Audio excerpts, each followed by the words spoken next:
Okay, it's going to be a review of TNA Sacrifice 2007.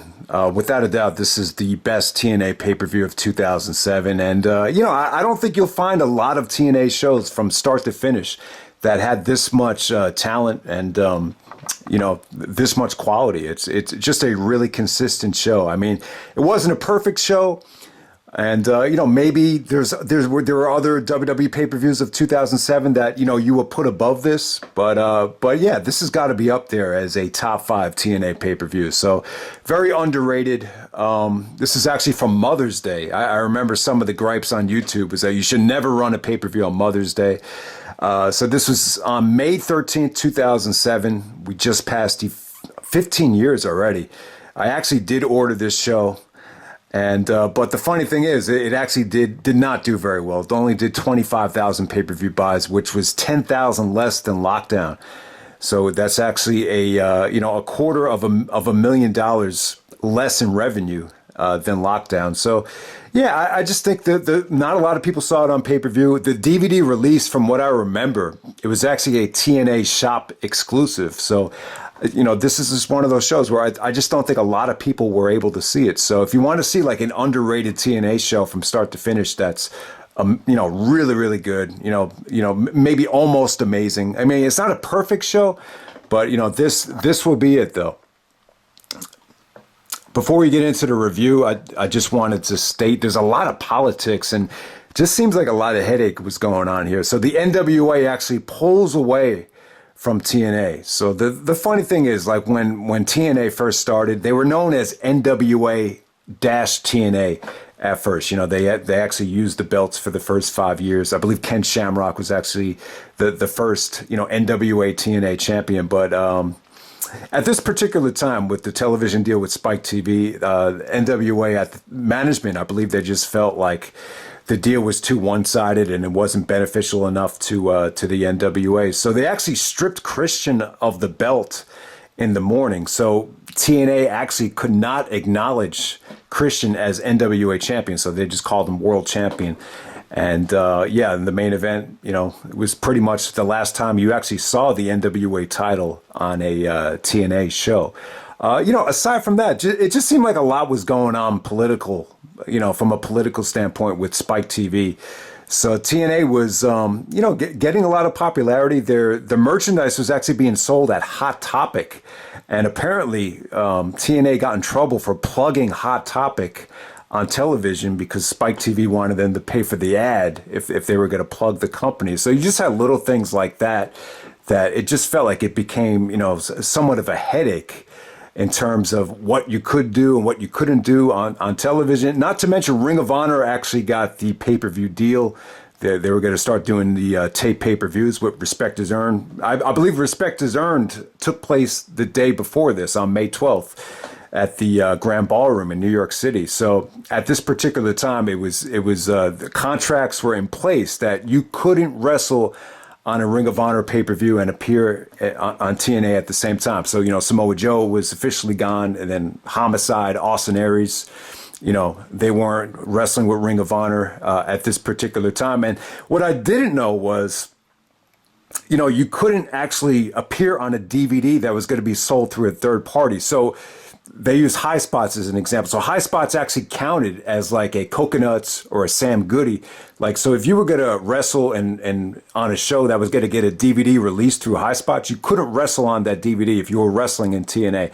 So that definitely sucked. Obviously that definitely financially, it probably hurt you if you were wrestling for TNA, if your name wasn't, one of the top guys in the company. So I would say like a guy like Sonjay Dutt, or maybe even a guy like Jay Lethal or Low-Key, it was being on television was kind of taking away some of that extra money you could earn as an independent wrestler. So I just want to get that out of the way first. But let's jump right to it.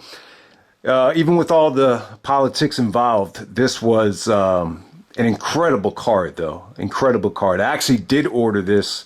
There's kind of mixed feelings. Jarrett was saying that from a seasonal standpoint, this is a bad time to run a pay-per-view because you got kids graduating from school, you got a lot of weddings going on, so this is a bad time to run a pay-per-view. But for me, this was actually the first non-WWE pay-per-view party I had.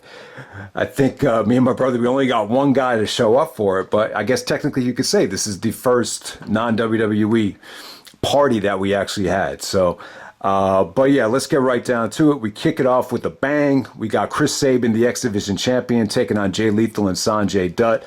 This is good stuff, man. I thought all three of these guys got a chance to show personality. Sonjay did some really cool stuff out there. One of the guys in the crowd was actually mimicking one of the things that Sonjay did. Jay was really catching on with the Macho Man characters. So there's a report here that Macho Man actually talked to Jay Lethal and, gave him a stamp of approval and just put him over and just said, "You're doing a great job with the gimmick. Have no problem with it. Keep doing your thing."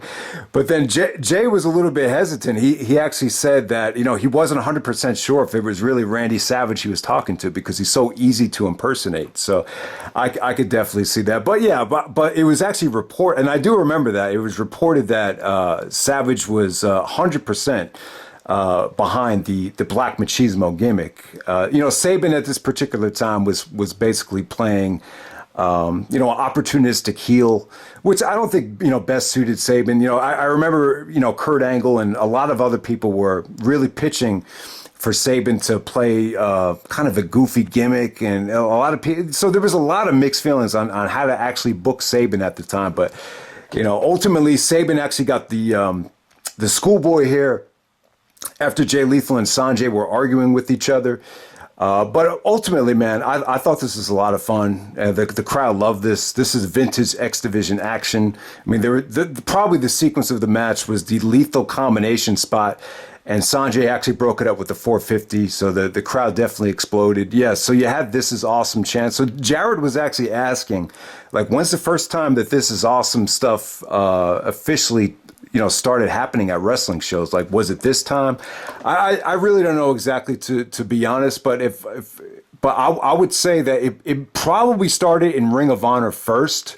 I just can't remember what match. It was probably in the summer of 2005, but I would say on a mainstream TNA level, I would say Unbreakable 05 was the first time you probably ever heard that This Is Awesome chant. But there's a lot of mixed feelings on that. I think it was Jim Cornette or Eric Bischoff actually that hated the chant because it's like you're cheering for the match instead of just one guy. So, some of the old timers actually don't like the chant, and the chant's become so played out that I think a lot of people just don't care for it anymore. But, the bottom line is, Lethal and Sonjay kind of had like a love-hate relationship at this time, and they were arguing after the match, and Kevin Nash was in there to break it up, and Sonjay actually kicked Kevin Nash in the quad, so Nash actually got really upset at Sonjay. So I believe it was Meltzer that actually said it was a mistake to have Nash come out because it looked like a teacher breaking up a fight featuring a bunch of first graders. So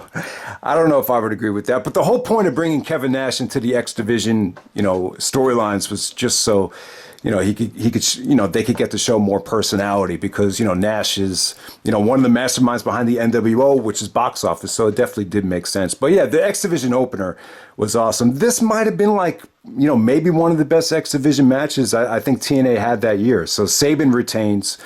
And, later on in that night, he would officially join forces with Alex Shelley and, the Motor City Machine Guns.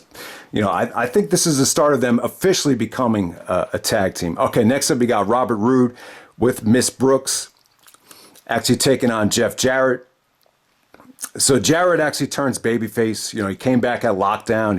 He proved that he was a team player. He was unselfish, and he awarded Sting with the title shot, to let him actually gracefully get the pin so he could get a title shot. And there was kind of a backlash because of that. But ultimately, Jarrett, they showed all these, backstage promos about, how it was time to give back. And, there was a really emotional promo after he lost the belt to Sting that they finally aired on television. And, the fans really did get behind Jarrett. I think Jarrett has a lot of heart. There's mixed feelings on, Jarrett's a great heel and, maybe he's a little bit too power hungry, but I think there's definitely a good side to Jeff Jarrett. I've said this before. I think he has that, that Southern authenticity to him, and sometimes it really does come through. So yeah, him and Robert Roode, I thought they had a good match here.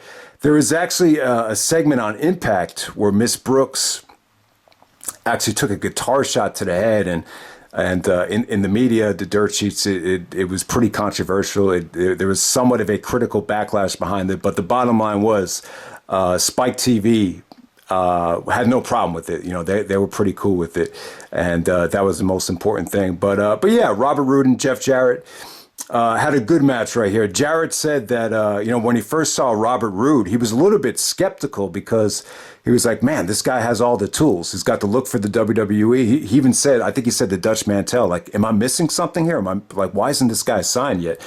So he was like, I don't see any weaknesses in him. Let's sign him. So, yeah, and a lot of people felt the same way. A lot of people felt that Robert Roode definitely had a WWE look to him, WWE, style to him. But yeah, this is pretty good stuff. I think if you take away a lot of the shenanigans with Miss Brooks and Eric Young, Eric Young did get a pretty decent pop though. But I thought the work between Roode and Jarrett was good here. You know, this is the most over I think I've seen Jarrett in TNA, probably ever. You know, there was Let's Go Jarrett chants, and yeah, the fans were solidly behind him. I thought the wrestling wise, it was good. The transition into the stroke finish. The stroke is actually like a skull-crushing finale. You know, Jericho did a version of it with the breakdown, but it's just more of an animated Death Valley driver, and, Jarrett calls it the stroke. It's a good heel finish. As a babyface, I don't know if it really works that well, but there are some really good transitions from the figure four into the Fisherman's Buster with the exposed turnbuckle, and, Roode actually gets the finish here to kind of go along with Jarrett, finally starting to give back. So it was good stuff. Apparently, the match went on early in the show so Jarrett could get back with his wife, who was actually ill at the time. So I was mistaken. At lockdown, his wife is actually still alive. His wife, Jill, I believe. So Jarrett was actually going to go back and spend the rest of the night with her. But yeah, really good stuff there between Robert Roode and Jeff Jarrett. Okay, next up we got Christopher Daniels taking on Rhino. The match felt like it was just kind of thrown together, and from a star rating standpoint, this was probably the most negatively received match of the night, but it's still a hell of a combination. I still thought the match was good. I thought it was competitive. I thought both guys, sold their asses off, and the ending actually features, behind the referee's back, Daniels actually taking out a baseball bat, kind of a foreshadowing of the Sting feud, and actually beats Rhino after clocking him with the baseball bat to get the victory. The aftermath, I totally forgot about the aftermath, but Rhino wanted his revenge, chased Daniels out of the arena. Once they come back, Daniels is fully covered with blood. So, in a situation like this would be the best time just to use fake blood. If you're gonna sell the fact that he started bleeding, backstage, you might as well just put fake blood on Daniels. And ultimately, it led to a promo between Daniels and Sting later on in the show. So I thought this was good stuff. It really kind of felt like at this particular time, Rhino was starting to become used as more of an enhancement talent because the roster was just getting so bloated. Okay, but next up, you had Basham and Damager, the Basham brothers, teaming up with Christy Hemme. So they were like Christy Hemme's hired gun. She wanted to hire these guys to kind of, get revenge on, Billy Gunn and the Road Dogg, Kip James, BG James. They actually took out BG before the show started, so it ended up being more of a handicap match. But what really stuck out here was the video package. Billy Gunn really, some really nasty promos to Christy Hemme. Basically straight up just called her a slut. Told her, why didn't you go back to the strip club that you got fired from, kind of referencing the WWE. And just kind of hit me, like at the time, WWE really was kind of pushing the envelope. They weren't PG quite at this time. So you remember they did a lot of crazy stuff with, Playboy and Christy and Ashley Massaro. So, but I'll tell you what, though, this ended up being more of a handicap match. The Bashams, you almost forgot about that. These guys were in TNA. They were a huge part of SmackDown, going back to late 2003. They were actually managed by that really tall black girl, that one Tough Enough 2. I totally forget her name. It's just not coming to me. But, pretty forgettable Basham's experience in 2007, I think this was it for them. I don't think this was a long tenure at all. But what really kind of, stayed with me throughout this whole thing, and I almost forgot this was on the show. They don't even have this listed on the DVD cover, maybe because it was so short. But it just shows you the potential of Christy Hemme. I think Christy was definitely a combination of Terry Runnels and Stephanie McMahon. I think what both of them were lacking, she kind of had both, kind of mixed up into one.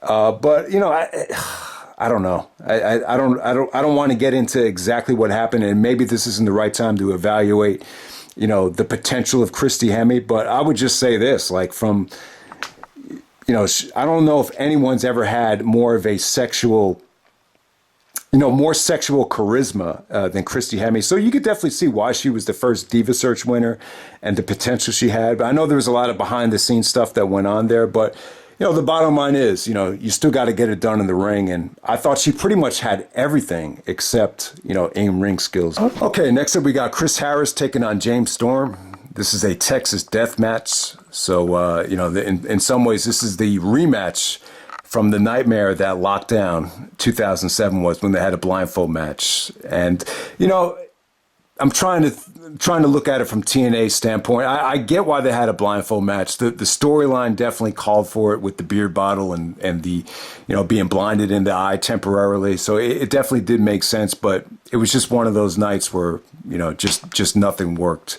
And, I would imagine both guys were embarrassed and were itching just to get back in the ring and just, prove everybody wrong. So in a lot of ways, to use a real sports analogy, it was almost like a team getting blown out in front of their home fans, and the team just dying to get back on the court for that next game, so to get redemption. And that's what both guys did here. But I would say this though, like James Storm here, he was the heel in this situation. I think more people are familiar with the beer money split with Robert Roode, when James Storm played the babyface. So I think the beer money stuff probably, a lot more people are familiar with that. But, AMW, America's Most Wanted, that's more of a homegrown, the TNA Asylum, back in the early days. And, they split up here.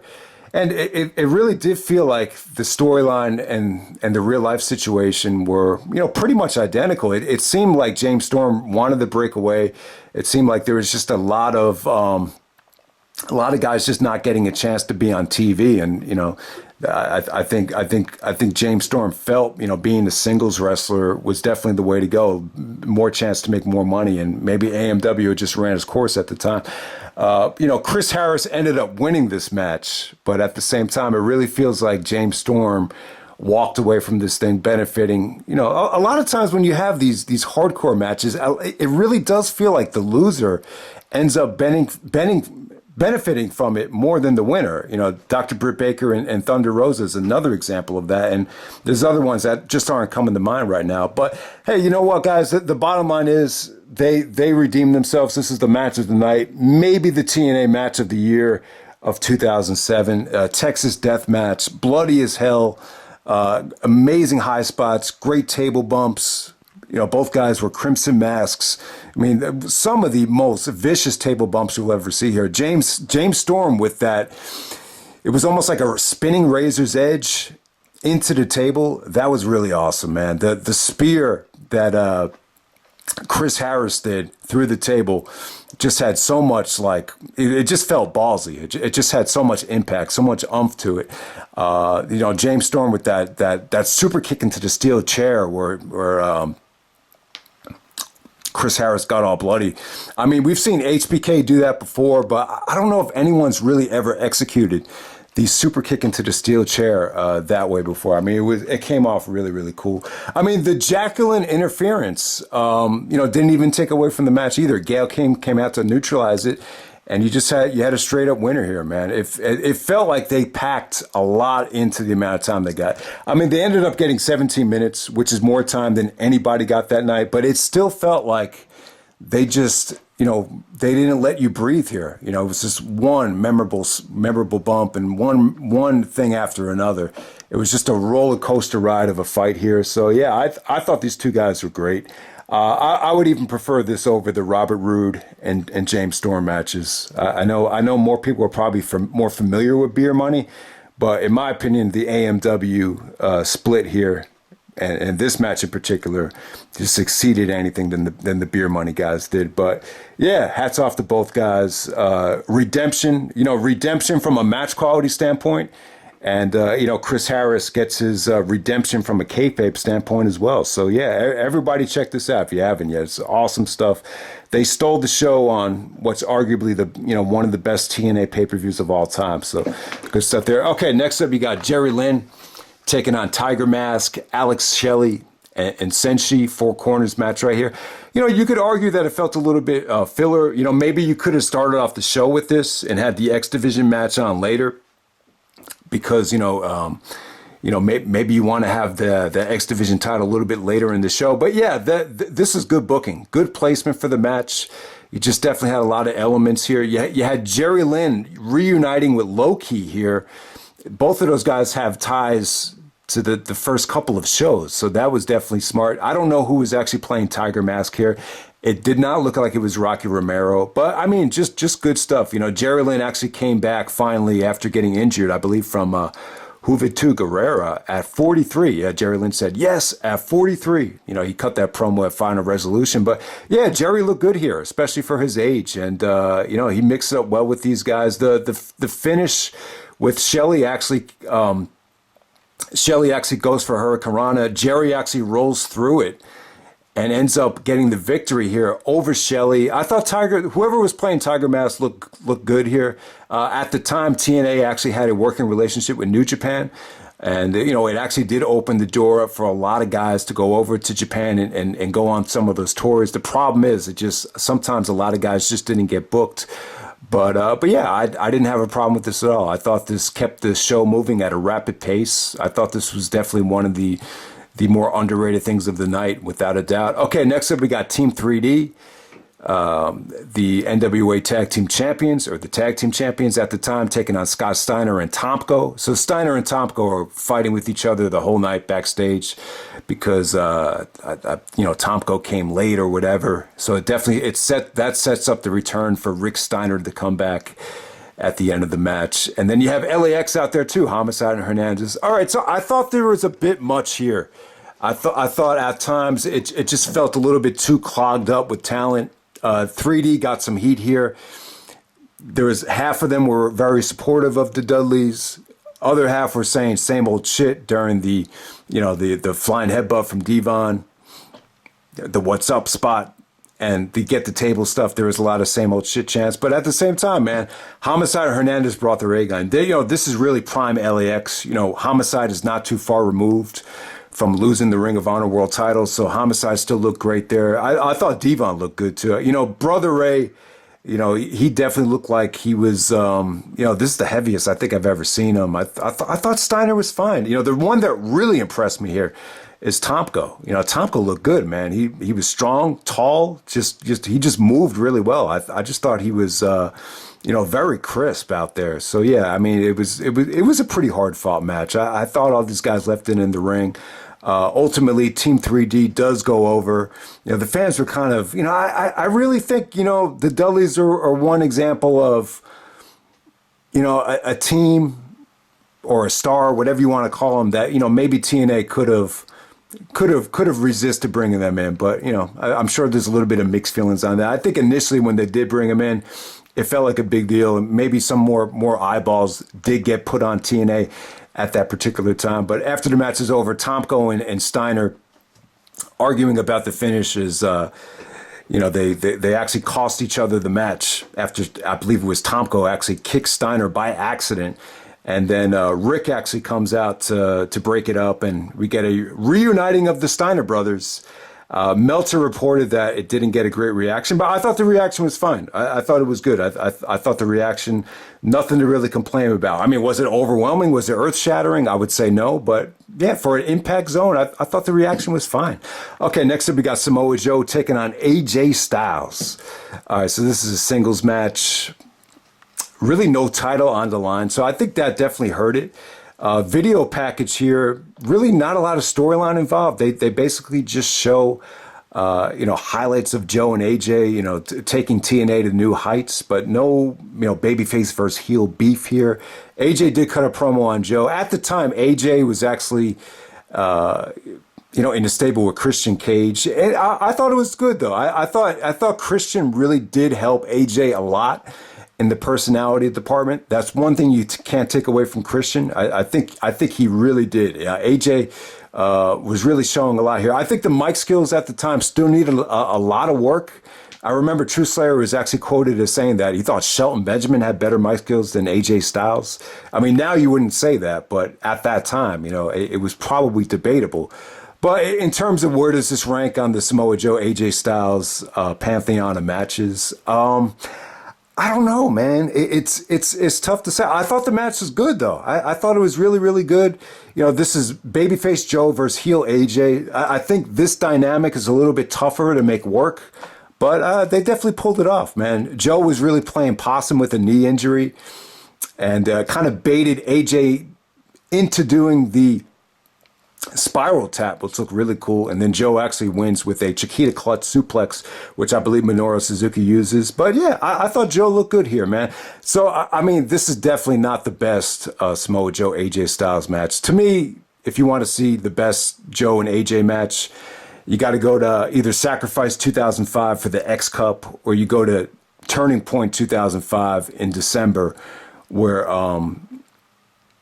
Samoa Joe actually beat AJ for the X Division title. To me, that's the pinnacle of Samoa Joe, AJ Styles. I mean, they've had awesome matches. The Ring of Honor matches aren't as good, actually.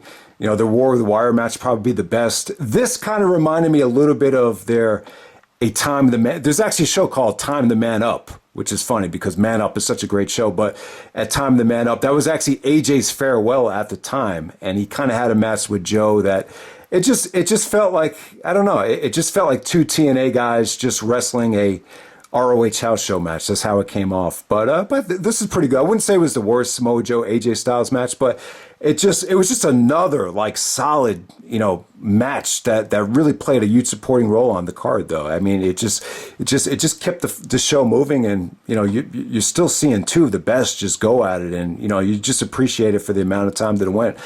Still like really, really good stuff there. Okay, next up we got the three-way match for the NWA World Championship. So, yeah, they're not allowed to say NWA. Christian actually does come out with the NWA belt. So Christian actually had two NWA title reigns in TNA. The first one, he actually beat Jeff Jarrett at Against All Odds 2006 as a babyface. And then he got a second reign as a heel. I believe Christian actually, won the NWA title from Abyss in the three-way. I want to say it was at Final Resolution. So Christian's been champion from January 2007 until Mother's Day 2007, where he loses the belt here. Angle was great here, man. This might have been one of the best Kurt Angle promos in TNA. It might have been the best. Sting actually said, if it wasn't for guys like me paving the way, you'll be Olympic gold medalist gym teacher. And Angle's like, well, this gym teacher's going to kick your ass. So Angle cuts this promo. He has all these Sting special effects, and he's making fun of Sting. He's like, I don't need all this crap to be known as great. I don't have to go to Walmart and buy face paint and paint my face, to be an icon. He's like, I'm an icon because I'm a great wrestler. So yeah, Angle was vicious here. Yeah, it was like a comedy of both. It was a combination of the comedic heel entertaining Kurt Angle mixed in with the wrestling machine vicious side of him. So it was really well done. So if you haven't seen that Kurt Angle promo, definitely check it out. I like the build up here. The video packages here for this main event and for Harris and Storm, they could have done a much better job of, explaining and showcasing, just how good the promos were. I think leading up to all of these matches, but I like the interaction between Angle and Sting. Christian was basically playing the opportunistic heel, kind of the monkey in the middle, the antagonist, the, what do you want to call it? Just the antagonist, kind of just, being a nuisance and, really only caring about his championship. But I'll tell you what, man, I thought this was good stuff. This really surprised me. you know, the gripe that I think people are going to have about it is just the overall length. I mean, only 10 minutes and 44 seconds.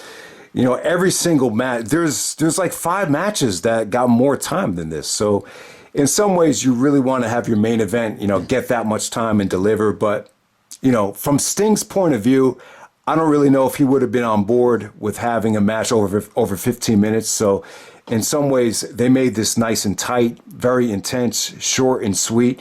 So I don't really think the length really hurt it. I think more than anything, the finish hurt it more than anything because, you know, leading up to the pay-per-view on Impact, you know, Angle and Sting actually got the title shot because they both made AJ tap out to the ankle lock, you know, simultaneously. So in a lot of ways, the finish here was definitely a little bit too similar to that finish from Impact. So I definitely would say that hurt the match, you know, just a little bit here. But yeah, I was pleasantly surprised by how good this was. If this had been on the same level as you know, Angle's triple threat with Undertaker and The Rock from Vengeance 2002, like I don't even think it would have been debatable. This would have been the crowning, you know, TNA pay-per-view. But, you know, the main event ended up being, you know, really, really good. You know, I would give it 3.5. So really good, but not quite great. I would say from Angle's standpoint, I don't think he ever looked better. You know, I thought he looked really awesome here. I mean, whatever he was going through in late 2006 with the groin injury or the plethora of injuries with the neck, you know, catching up to him, he looked like he was fully healed here. He looked like he shredded weight. He looked vicious. He popped off 8 straight German suplexes. And I'll tell you what, he did it fast. I don't think anyone's ever hit eight straight German suplexes the way Angle did here. Angle slammed Sting onto the ramp, which looked pretty nasty. I thought Sting looked good here. He took he took a lot of punishment. It was a fast pace, and Sting was able to keep up. You know, Christian was a little bit shady here with the referees. The only thing I didn't care for was the ref bumps, but it did make sense because the ending kind of featured, you know, both refs coming in to make the call at the end of the match. Probably the most memorable spot of the match is when Angle actually does a running German suplex to Sting and Christian. So it's almost like a running German superplex to Sting and Christian. Look really cool. You know, that might have been one of the most vintage Kurt Angle running suplex highlights. I mean, I don't know. I don't think he's ever done it to multiple guys at the same time, but he was able to do it here. And, you know, the finish, I want to say the finish, you know, obviously it's a little bit similar to what they did with AJ on Impact, where AJ taps out to both guys with the ankle lock. I thought that was a little bit corny, but it wasn't bad. It was a good way to get them to the triple threat. But, you know, in some ways, the finish really reminds me of Undertaker and Kurt Angle, where I believe it's actually Taker that actually pins Angle, but because Angle has him in the triangle choke, Taker actually taps as the pin happens. Angle at the time was arguing that the tap supersedes the pin, which I always love to say that word, supersede. Every time I get called for a travel, when I get fouled, I say, yeah, but the foul supersedes the travel. So, you know, I always think of that when that Kurt Angle soundbite. But yeah, really, really cool stuff. So Sting actually does a beautiful counter to the Unprettier from Christian and Schoolboys. I mean, as Sting is going for the Schoolboy pin, Angle just grabs a hold of you know, Sting's ankle and makes him tap out. But, you know, there's 2 referees there. One referee counts the pin. Other referee actually counts the tap out. The biggest problem with this match right here is, you know, it's the finish. The finish feels a little bit too similar. But at the same time, it's not really the finish. It's just the way they kind of transition off the air. So they announce Kurt Angle as the new champion. He holds up the NWA title, but then they just go off the air. So officially, this is what happened. They ruled that there is no winner, you know, because Sting actually got the pin on Christian. They just decided to vacate the title and no champion. Angle disagreed with them doing this, and Angle would have loved to have been in the record books as NWA champion. But Kurt Angle, even though he goes off the air with the NWA title, he's not officially recognized by the NWA. So I agree what they did here, though. I mean, this is a situation right here where, yeah, it's kind of crappy and everything, but how do you get out of it, though? Yeah, this is a political decision from the NWA. And at the same time, when you look at Slammiversary is going to be the 5-year anniversary of TNA. They do a King of the Mountain at Slammiversary. That's where you're going to introduce a brand new TNA championship.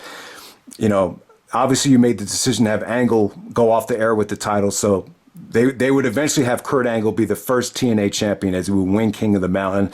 So I think they did the right thing. You know, you wanted to have the first ever TNA champion to be a household name, a superstar like Kurt Angle, and that's what they did here. But how do you get there first? You gotta do something to kind of, vacate the championship. And since you're going to debut a new title anyway at Slammiversary, you might as well just vacate the title if this is what the NWA was forcing you to do.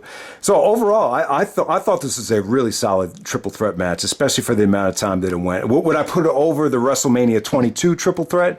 There's a lot of similarities between the two in terms of angle and the length and the intensity and all that stuff. I think WrestleMania 22, better atmosphere, maybe a little bit more exciting, but this was still good stuff, especially for an Impact Zone show, Impact Zone main event. This is an awesome show from top to bottom. Thumbs up to Chris Harris and James Storm. They definitely stole the show at this amazing pay-per-view. So I'll just leave you with this, man. If you would have asked me, like, what's the best TNA pay-per-view, I would have said, you got to pick something from late 2005. Maybe it's Unbreakable 05, maybe even Sacrifice from August 2005. Turning Point 2005 actually did win the poll in a forum for best TNA pay-per-view of 2005. So, I mean, you would think it would be an 05 show because of, what TNA was doing, especially with that core in the X division. And, I just remember 2006, they had some really, really good shows, but I don't think anything from 2006 really stood out as, having this much depth or this much consistency.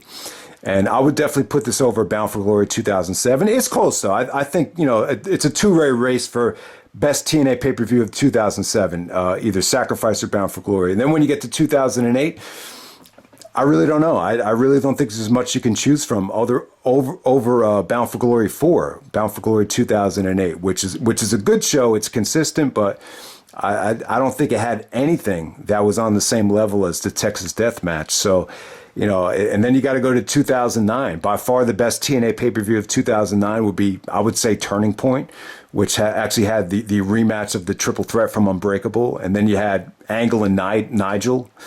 Nigel making his TNA pay-per-view debut, but that's just a great double main event. I can't say that show had the kind of depth that Sacrifice 2007 had. So, and I'm definitely not going to say anything from 2010, 2011, or even, 2012, which is kind of a, return to, TNA definitely took a step up in 2012 after they made some changes. But yeah, I would say that this might be in contention for best TNA pay-per-view of all time, but I don't want to jump to any conclusions.